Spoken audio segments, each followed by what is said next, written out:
Halo sahabat budaya, kembali lagi di Budayakan Channel. Salam literasi dan salam prestasi. Sama seperti biasanya, doa terbaik untuk kamu supaya sehat selalu, semangat berkarya dan tercapai semua cita-citanya.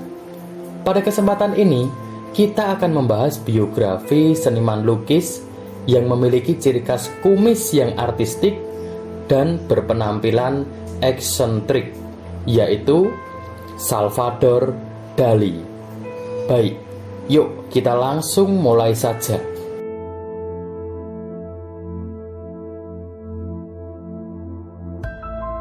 Salvador Dali memiliki nama lengkap yang begitu panjang, yaitu Salvador Felipe Jacinto Dali y Dominic, dan biasa dipanggil dengan sebutan Dali.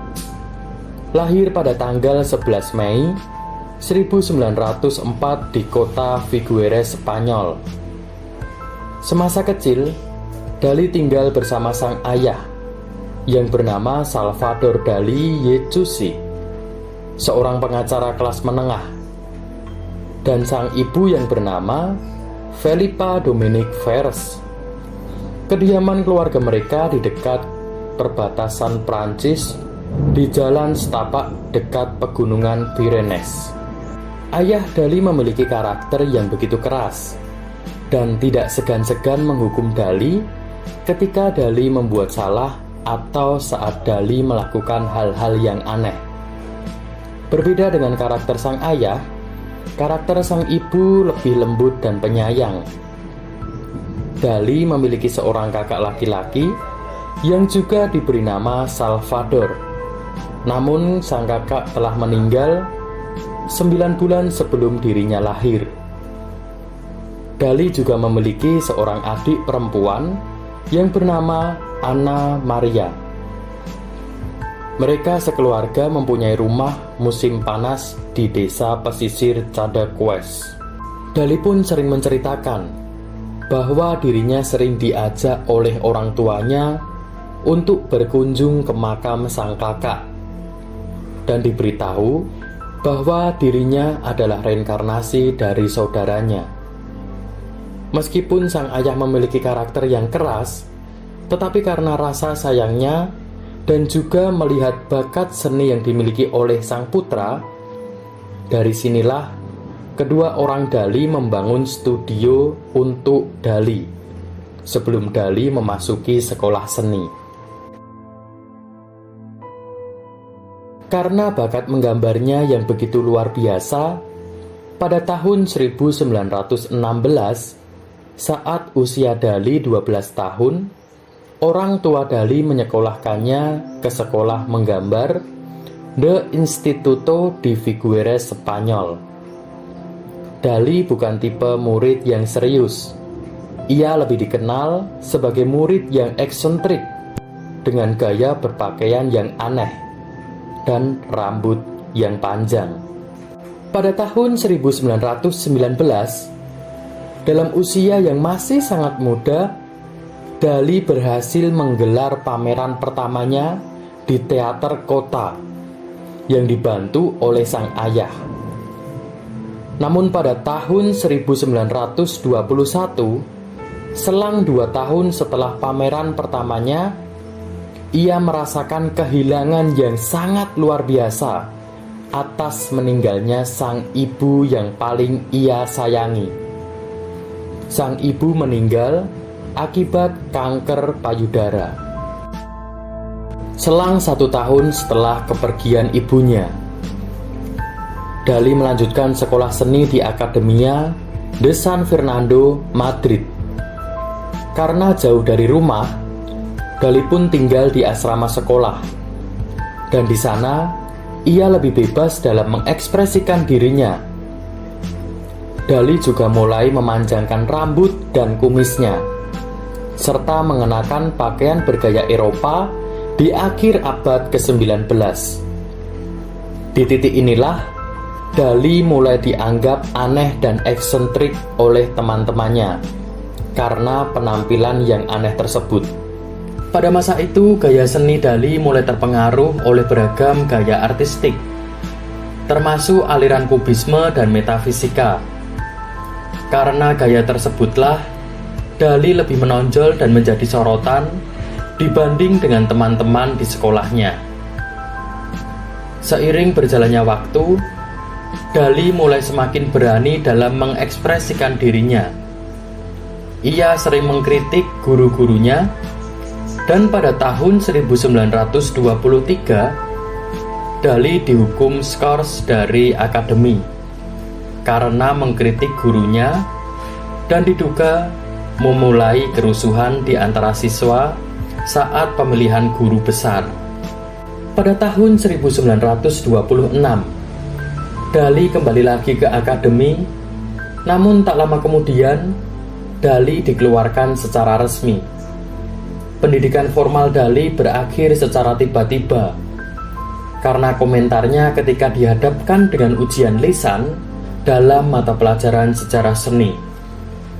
Ia mengumumkan, "Saya jauh lebih cerdas daripada ketiga profesor ini, dan karena itu saya menolak untuk diperiksa oleh mereka." Itulah kata-kata yang dikeluarkan oleh Dali. Karena perkataan itu, akademi mengusir Dali.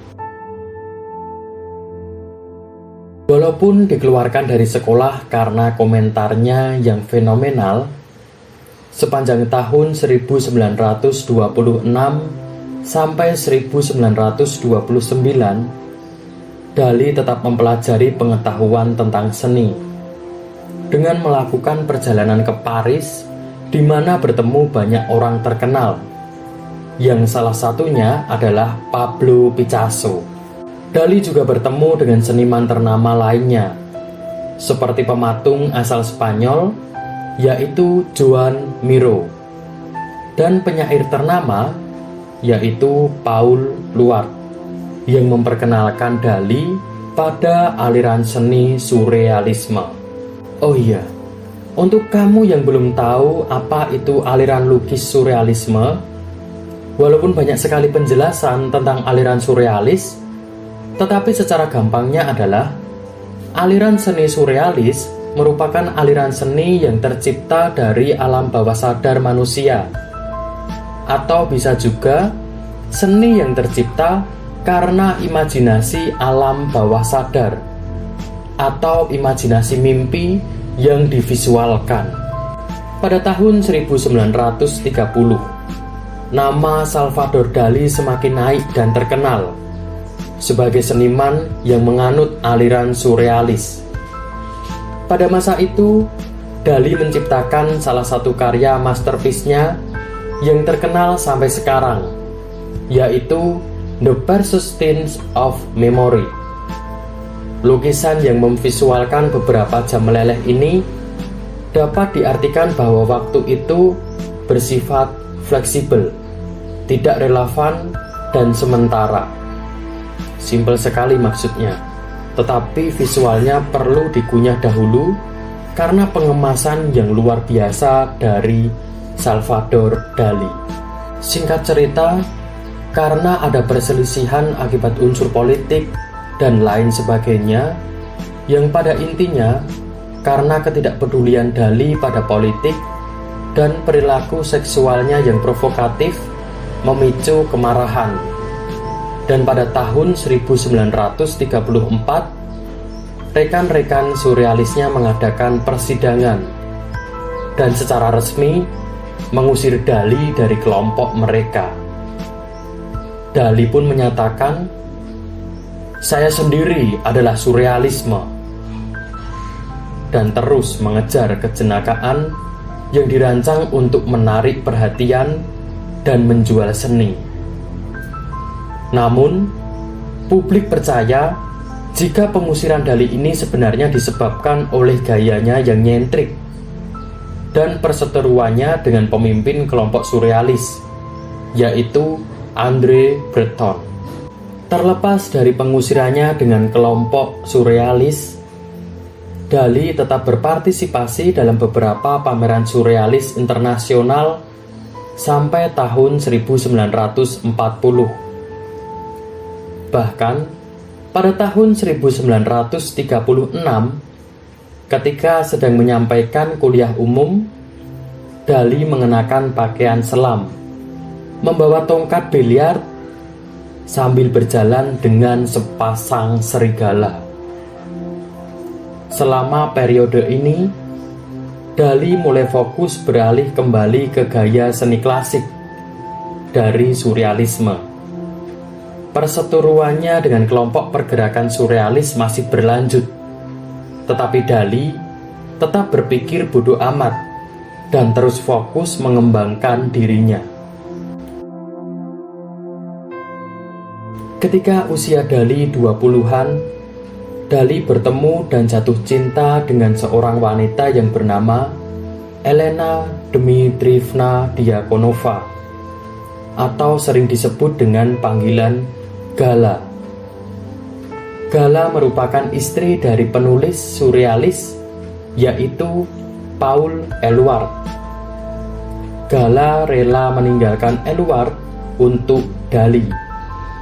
Pasangan ini menikah dalam sebuah upacara sipil pada tahun 1934 dan memperbarui sumpah mereka dalam upacara agama Katolik pada tahun 1958. Gala memang 10 tahun lebih tua dari Dali. Dia menangani kontraknya dan urusan bisnis lainnya, dan melayani Dali sebagai pasangan hidupnya. Karena Dali merupakan seniman yang terkenal, Dali memiliki teman kencan dengan wanita yang lebih muda dan keterikatan erotis dengan pria. Meskipun demikian, Dali tetap masih melukis potret-potret Gala yang romantis dan mistis. Dan pada akhirnya, karena beberapa hal, Gala menerima ketidaksetiaan Dali. Pada tahun 1971, setelah mereka menikah selama hampir 40 tahun, Gala mengundurkan diri selama berminggu-minggu pada suatu waktu. Gala berpindah dan tinggal di sebuah puri gotik abad ke-11 yang dibeli Dali untuknya di Pubol, Spanyol. Dali hanya diizinkan untuk mengunjungi Gala hanya dengan undangan. Dan selama pernikahannya, Dali dan Gala tidak pernah punya anak. Pada tahun 1980, Dali terpaksa pensiun dari melukis karena gangguan motorik yang menyebabkan gemetar permanen dan kelemahan di tangannya. Dali tidak bisa lagi memegang kuas untuk melukis. Dia kehilangan kemampuan untuk mengekspresikan dirinya dengan cara yang paling dikenalnya, yaitu melukis. Tragedi lainnya yang terjadi pada tahun 1982, yaitu ketika Dali harus kehilangan istri yang juga merupakan teman terbaiknya, yaitu Gala. Hal buruk yang terjadi ini membuat Dali menjadi sedih dan mengalami depresi yang berat, hingga Dali dipindah ke sebuah kastil di Pubol untuk mengasingkan diri. Pada tahun 1984, kastil Dali di Pubol mengalami kebakaran yang hebat. Dali mengalami luka bakar yang sangat parah. Karena luka-lukanya, ia harus menggunakan kursi roda. Dan teman-teman, pelanggan, dan sesama seniman menyelamatkannya dari kastil dan menghantarkan pulang kembali ke Figueres di Museum Teater Kota. November 1988,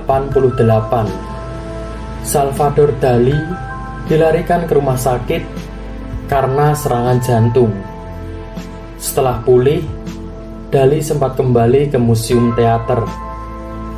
Dan pada akhirnya, di tanggal 23 Januari 1989, Dali meninggal dunia di usianya yang ke-84 akibat penyakit gagal jantung yang dideritanya.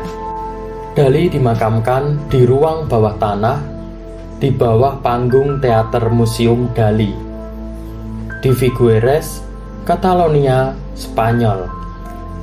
Bangunan tersebut juga merupakan bangunan di mana Dali pernah melangsungkan pameran pertamanya. Dan bangunan The Dali Theater Museum berisi tentang karya-karya yang menjangkau karir artis dan termasuk barang-barang yang dibuat Dali terutama untuk ruang. Bangunan itu sendiri adalah mahakaryanya dan dikatakan bahwa bangunan itu merupakan contoh arsitektur surrealis terbesar di dunia. Baik, terima kasih telah menonton video ini. Semoga video ini bermanfaat. Untuk kamu yang mau request, silahkan bisa ditulis di kolom komentar. Dan kita jumpa lagi di video yang lainnya. See you next time. Tuhan memberkati.